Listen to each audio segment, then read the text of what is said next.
Адамдар секілді қалаларында өзіндік тағдыры болады. Осылайша елбасымыз Нұрсұлтан Әбішұлы Назарбаев жаңа елорданың жарқын болашағын дәріптеп алған болады.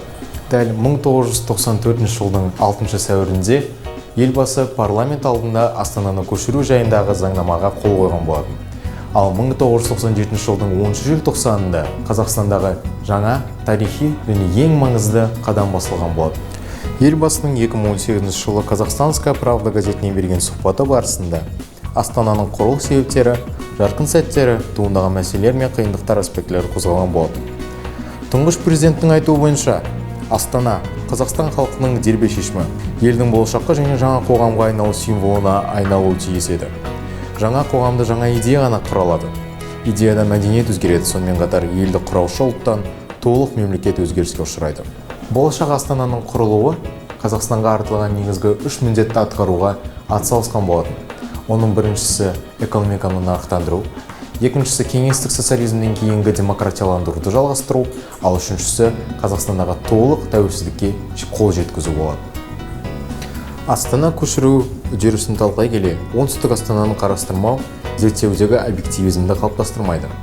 Сондықтан Алматының елдің шетінде, жердің өтінде тұрғаны геосаяси жағдайдың теріс дамуына әкелуі әбден мүмкін еді.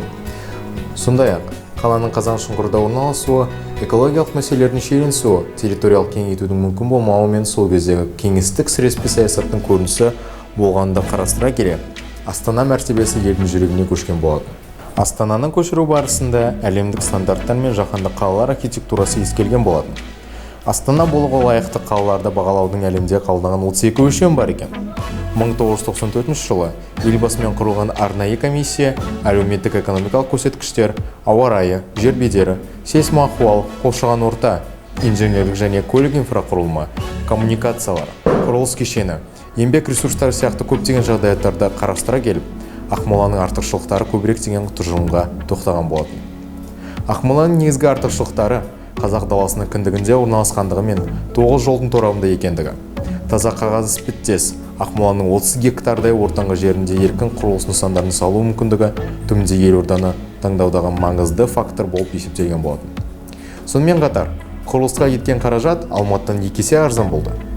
Ауыз су, техникалық су жағынан есілдің бойындағы географиялық жағдай қиындықтар туғызбай, ақыры болашақ Астана ретінде Ақмола таңдалуына септігін тигізді. Шешім қабылдау барысында Астананы көшіру мәселесі әлемдік деңгейде нормаға айналған ескеру қажет. Жалпы жаһанда астаналар 140-тан астам рет көшірілген болады, және олардың себептері әртүрлі. Мысалы, Бразилияда астананы ауыстыру, елдің ішіндегі түкпірде орналасқан макроаймақтарды дамыту, жаңа экономикалық аймақтар ашу ісі үшін қолға алған болады. Сонымен қатар, ондай саяси үрдіс баршаның жаппай қолдауына ие болмаған. Мәселен, Испания королі 1-ші Хуан Карлос кезінде король 2-ші Филипптің Астананы Толедодан Мадридке ауыстыру кезінде дау-дамай шыққан айтса, танымал Джордж Вашингтонда елдің жаңа астанасын жан баласы тұрмайтын жерге ауыстырған кезде аяусыз сынның астында қалған екен. Сондықтан, қазақ халқы арасындағы сол кездегі Ақмола туралы теріс ойлары мен жанжалдары гүлей бастаған сәт еді. Сол кездегі елдің сыртқы саясатымен айналысқан президент Қасым-Жомарт Кемелұлының сөзінше, ел қалыптастырудың бастапқы қиын кезеңдерінде экономика құлдыраған, қаржы ресурстары әбден сарқылған сәтте елбасымен қабылданған шешім халықтың сенімін оятты, азаматтардың отансүйгіштік, мемлекетшілдік сезімдерін үстем етті. Кейіннен құрылыс жұмыстары жүргізілу кезінде қаланы жоспарлау сұрағы туындаған еді. Осыған орай елорданың құрылыс технологиясы бойынша әлемдік конкурс жарияланып, оған Жапониядан, ақш-тан, Австралиядан, Италиядан, Франциядан, Германиядан, Ресейден, Финляндиядан, Кореядан, Болгариядан және басқа да елдерден 50-ден астам жобалар қарастырылған болатын. Нәтижесінде Кисио Куракава атты көрнекті архитектор жұмысы жеңіп шықты. Үздік архитекторлар мен елбасының философиялық идеясы арқасында бүгінгі күнгі Астана жай территория ретінде емес, тірі организм ретінде қызметін атқарып жатыр.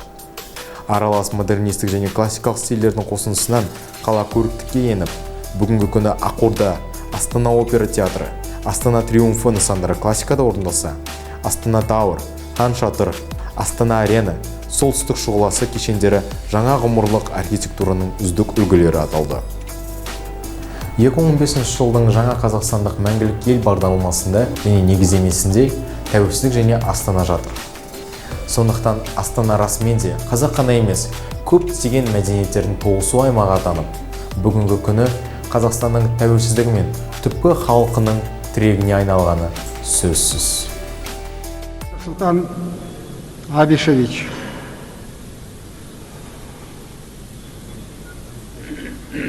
вы возглавляете караван переезда руководства страны в новую столицу. Или амин.